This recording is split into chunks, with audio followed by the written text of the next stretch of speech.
I have so many enormous clinic days. I mean, every day you look in my book here, these are all patients that I have seen on those days. 41, 48, 47. The principal problem that we confront in this clinic is chronic pain. It's basically a pain clinic.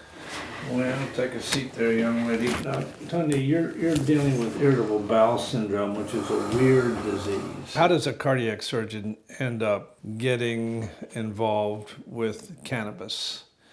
And that is not an easy question to answer. I'm losing my vision.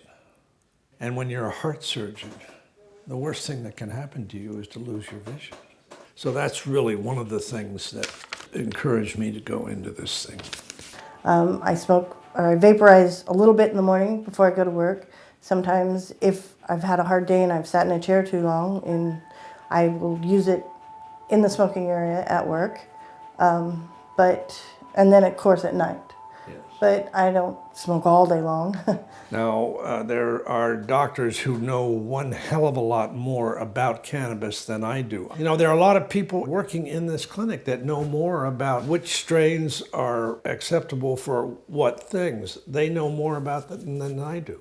But I know that when somebody is a candidate for the use of cannabis, I know that when they are and when they are not. Well, for the IBS, they gave me 4 different kinds of antidepressants. And they made me feel like I wasn't me.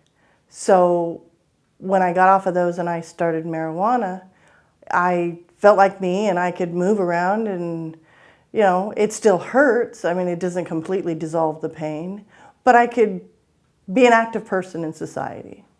I love Dr. Orvald. He asks you a bunch of questions, marks some stuff on the paperwork, and then signs it. It causes mainly abdominal discomforts.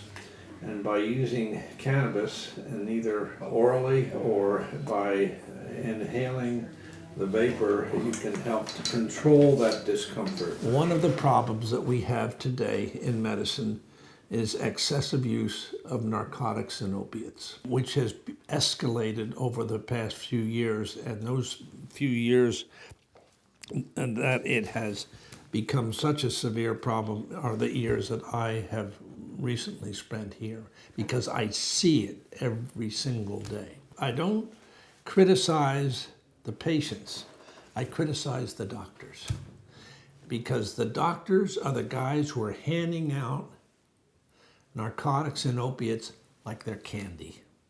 This is not the way medicine should be practiced. I am here to take care of patients. That's what I've done my whole life. And I will do that for as long as I can. But you see how many I do see here: 48, 38, 37, 47, 45.